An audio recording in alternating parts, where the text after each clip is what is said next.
We're coming to you from one of the lesser-known islands in the Pacific, but for a squad of soldiers, it's home for a 6-month deployment.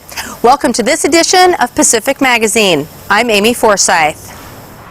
On this edition of Pacific Magazine, we've caught up with the Civic Action Team on the Republic of Palau, where U.S. Army soldiers are providing needed construction help, hosting community engagement events, and maintaining World War II monuments at one of the most remote islands in the Pacific. Palau is an island country with a population of less than 20,000 people. It contains approximately 500 islands, which form the western chain of the Carolina Islands in Micronesia. Palau was the backdrop for the mega hit show Survivor in season 10, airing in 2005, and it's seen a spike in tourism ever since. Famous for its epic scuba diving and ecotourism, nearly 200,000 people visited Palau in 2015. Tourists come from all over the world, but draws mostly from China, Japan, and Taiwan.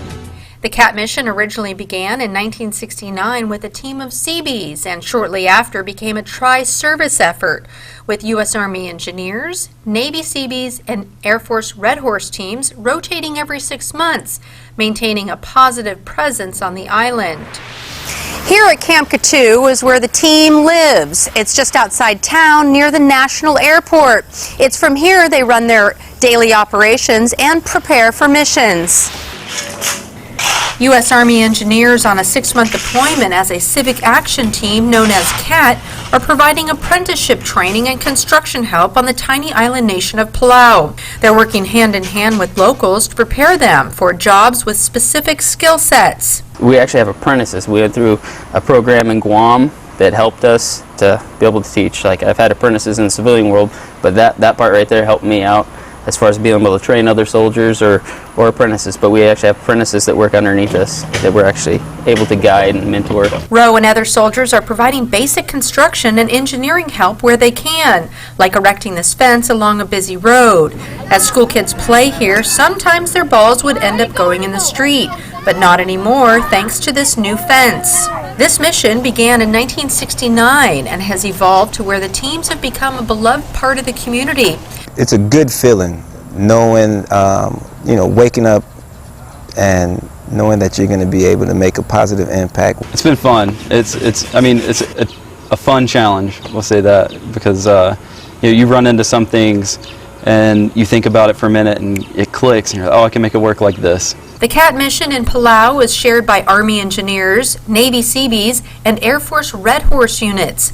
Members usually come away with more hands-on experience, first-hand interactions with locals, and a great sense of pride and accomplishment.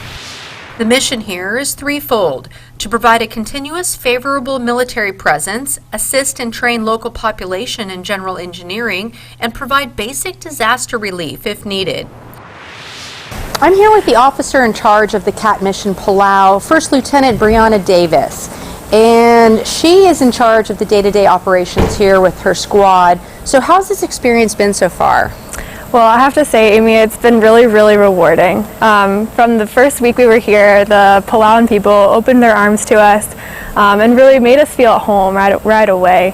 So I couldn't ask for more in a foreign country, and the team of soldiers that I was able to pick is, beyond the best. So I feel lucky to have them here with me, and I really think it's just surpassed any expectations. Great. Well, we were able to attend the health fair that you implemented in this particular program, the first of its kind. You had a great turnout, too. Yeah, that's right. So one of our key tasks here is the medical outreach program.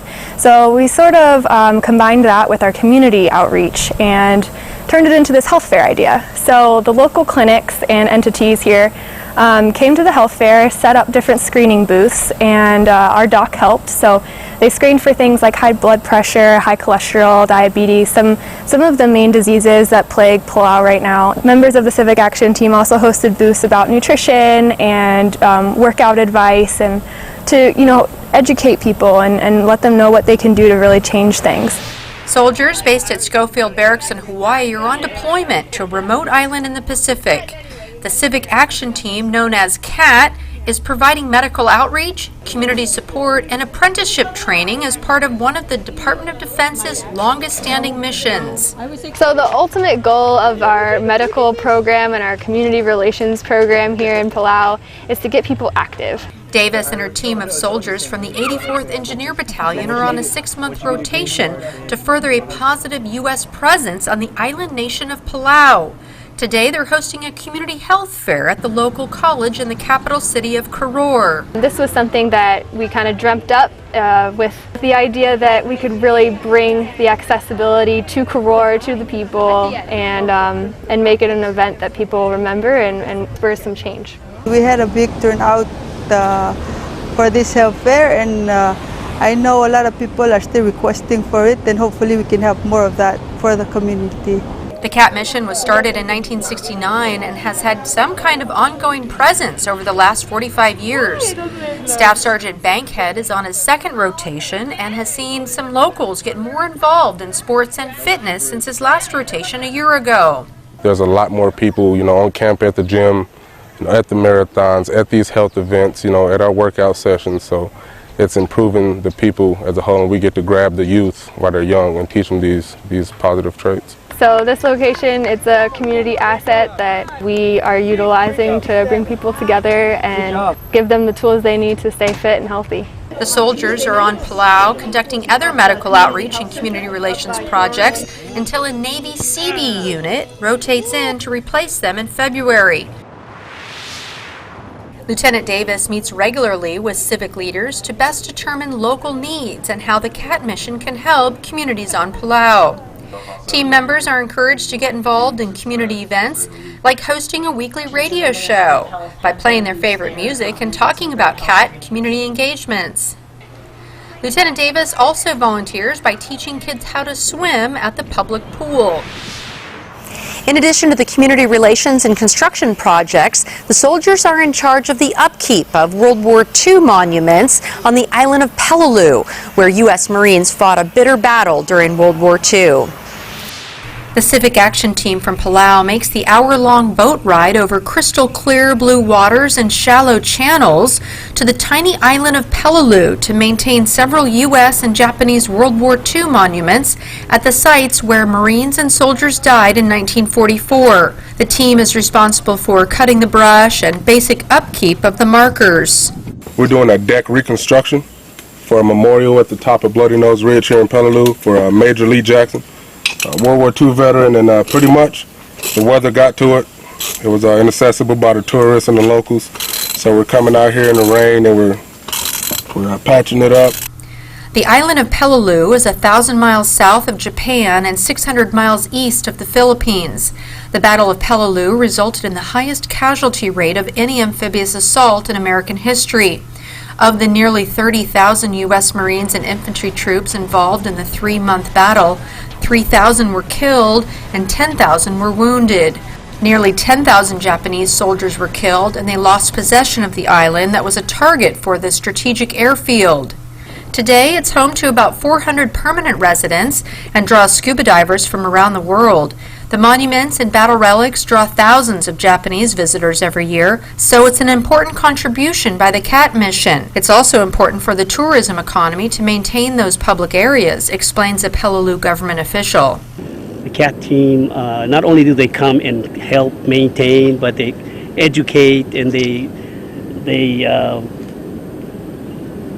show American generosity, if you ask me. The soldiers are on a 6-month deployment and home-based on the island nation of Palau.